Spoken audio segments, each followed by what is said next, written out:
Well, away from the time trial, we're out on the road tomorrow. From Mantes-la-Jolie to Orléans, they're running it directly south. Lots of long, straight bits of road tomorrow, and pretty much pan flat. 185.5 kilometres. They just swing around towards the west to go into the centre of Orléans tomorrow. And should be a sprinter's day. Good ride by De Gent again today, Sean. He went off fairly early. This is Leipheimer we're looking back on. But De Gent as well, showing he's got good early season form. Yes, he is certainly in good form, and I think in this Paris-Nice we'll see a lot more of him. He's the style of rider like a Chavanel, where he likes to go on the breaks, and I think we will see that of him in the next number of days.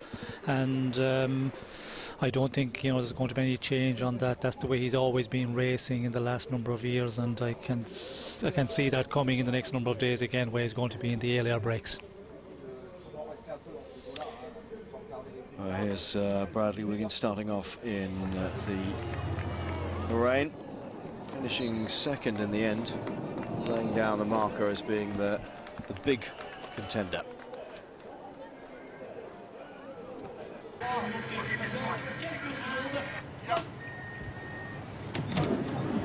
Here's today's winner on stage one, Gustav Erik Larsson. He's been a top time trialist for a long time.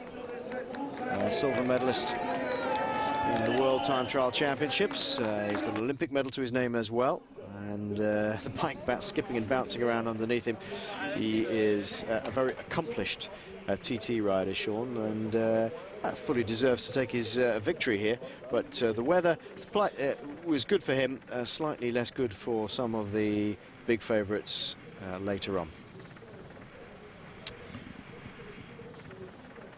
Climbing jersey will be worn by Thomas De Gent, showing that he's, well, our Flemish colleagues were saying he was absolutely flying up the climb, De Gent. And I'll be interested to see how he goes this week. Chavanel getting third, but de Klerk is the man in the middle. What about tomorrow then, Sean?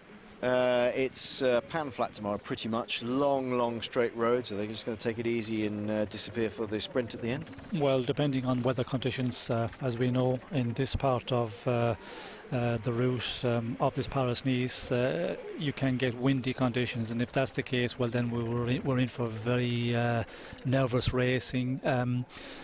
If there's a possibility of side winds, as we've seen in the past years, everybody will be nervous and all afraid of a team making it difficult, making it some echelons on the front, so that is going to be the first thing. But if we have, calm conditions like we have today, well, then I think it will be, we should see a bunch sprint tomorrow. Yep, we're starting to the west of Paris, the northwest of Paris, at Mantes-la-Jolie, which is just off the A14, actually, an A13 link. The exit is Mont-la-Ville if you want to ever get off on the A13 there on the way to Paris, and they run directly south. Just a little bit of a jinking around until they go back through Evelyn again, running down towards Angevy, and then finishing up with a swing westward once again at Châteauneuf-sur-Loire into Orléans itself. Well, we did talk about the big favourites early on. Wiggins, we had an interview with the top of him, with him at the top of our programme, saying that he has good memories of this race. He was writing his blog for The Guardian, of course, recently, his column for The Guardian, saying how much he likes this race and how much good memories he has. Looking very good now. And what will his team rivals like this man here, Tony Martin, be thinking of Wiggins' performance today? Just the bigger cojones, or clearly on form as well? What will they be viewing as his likely contribution to this race in the next week? Well, I think Wiggins will be seen as a real danger man for the general classification. Both are out on the wet conditions, Tony Martin and Bradley Wiggins, and I think Tony Martin, just not up to it today for some reason. All the other big favourites, they're going to be looking at Wiggins there, and that time is an indicator that he's in good shape. So now it's a case of just follow the race for the next couple of days, and they have within the Sky team, they have riders capable of being putting into the breakaways. Richie Porte is very much up there as well. He was 17 seconds, so I think about 18 or 19 seconds down. or 17 seconds down, sorry, he was on the winner today. So you know they have men capable of doing something in the general classification to the sky, and they also have other riders who can put into breakaways. So it's going to be a tactical race, from those teams. If you have more than one car to play, well, then it makes it that bit easier for the team as well.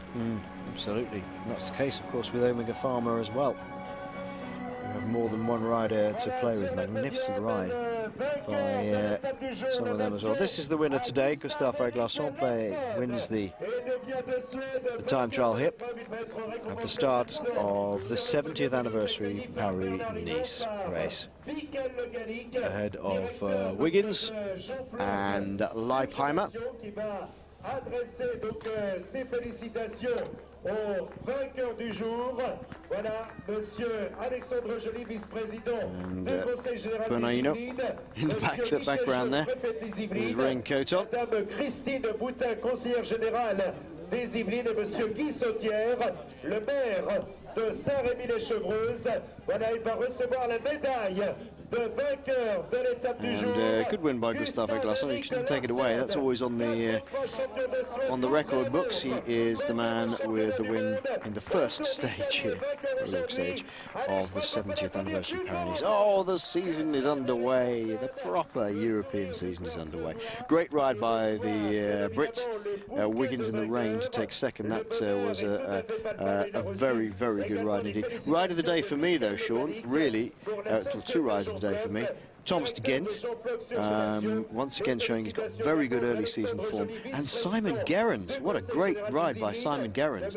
Not bad on a time trial bike, but you certainly wouldn't have him down as a time trial specialist.